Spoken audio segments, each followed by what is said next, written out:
আজকের এই ভিডিওতে দেখাবো কিভাবে শিক্ষার্থীদের হাজিরা ডিজিটাল পদ্ধতিতে নেওয়া যায়। চলুন কথা না বাড়িয়ে শুরু করি। অলরাইট, আমাদের একটি অ্যাপস ইনস্টল করা দরকার হবে, তাই চলে যাবেন গুগল প্লে স্টোরে, সার্চ বারে ক্লিক করবেন, লিখবেন স্মার্ট অ্যাটেন্ডেন্স।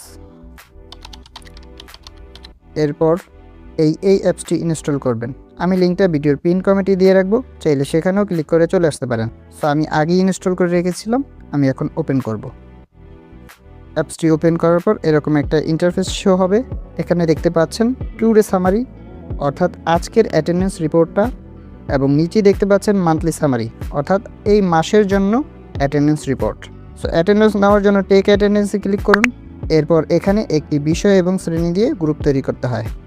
সো আমি একটা গ্রুপ তৈরি করে নিতেছি। সো গ্রুপ তৈরি করা হয়ে গেলে ওপেন গ্রুপে ক্লিক করবেন।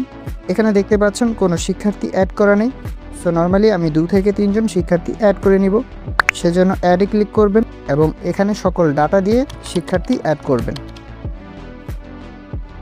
সো আমি ডেমো 2 জন শিক্ষার্থী অ্যাড করে নিলাম। এরপর এখানে দেখতে পাচ্ছেন প্রেজেন্ট এবং অ্যাবসেন্ট দুইটা বাটন। সো প্রেজেন্ট হলে প্রেজেন্ট, অ্যাবসেন্ট হলে অ্যাবসেন্ট।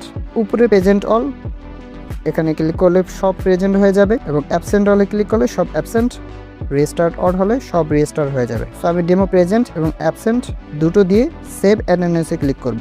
অ্যাটেন্ডেন্স সেভ হয়ে গেল। সো এটা রিপোর্ট দেখতে চাইলে রিপোর্টে ক্লিক করুন। এরপর এখানে দেখতে পারবেন ওই গ্রুপের জন্য রিপোর্টটা। এরপর নির্দিষ্ট শিক্ষার্থীর জন্য রিপোর্ট দেখতে চাইলে ওই নির্দিষ্ট শিক্ষার্থীর উপর ক্লিক করবেন। এরপর এখানে দেখতে পারবেন।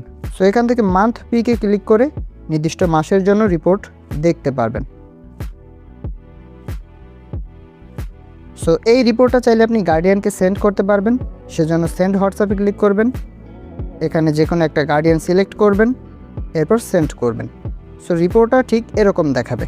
এছাড়া চাইলে আপনি মেসেজের মাধ্যমে সেন্ড করতে পারবেন এবং ইমেলের মাধ্যমেও। তো এবার আমরা যাব ড্যাশবোর্ডে, দেখব কীরকম পরিবর্তন হয়েছে। সো এখানে দেখতেই পাচ্ছেন যে আজকে মোট অ্যাটেন্ডেন্স ছিল 5টি, সেখানে প্রেজেন্ট 3টি এবং অ্যাবসেন্ট 2টি, এবং অ্যাটেন্ডেন্স রেটটাও দেখাচ্ছে। এবার মাসের ভিতরে দেখাচ্ছে 3টা প্রেজেন্ট এবং 2টা অ্যাবসেন্ট। সো এভাবেই অ্যাপসটি কাজ করে। সো এখানে 3 ডট আইকনে ক্লিক করবেন, এরপর ডিটেলসে ক্লিক করবেন। এখানে দেখতে পারবেন এই অ্যাপস আপনাকে নিজেই একটি স্টুডেন্ট কার্ড তৈরি করে দিবে, এবং এখানে দেখতে পাচ্ছেন একটা কিউআর কোড। এই কিউআর কোড যদি কেউ স্ক্যান করে তাহলে ওই শিক্ষার্থীর সকল ডেটা দেখতে পারবে। এছাড়াও নিচের দিকে একটু রিপোর্ট টাইপের কিছু আছে, চাইলে আপনি সেখান থেকেও সামারাইজ দেখতে পারবেন। সো অ্যাপসটি কেমন লাগলো এবং অ্যাপসটির ফিচার্স সম্পর্কে আমাকে অবশ্যই জানাবেন। সবাই ভালো থাকবেন, সুস্থ থাকবেন। আল্লাহ হাফেজ।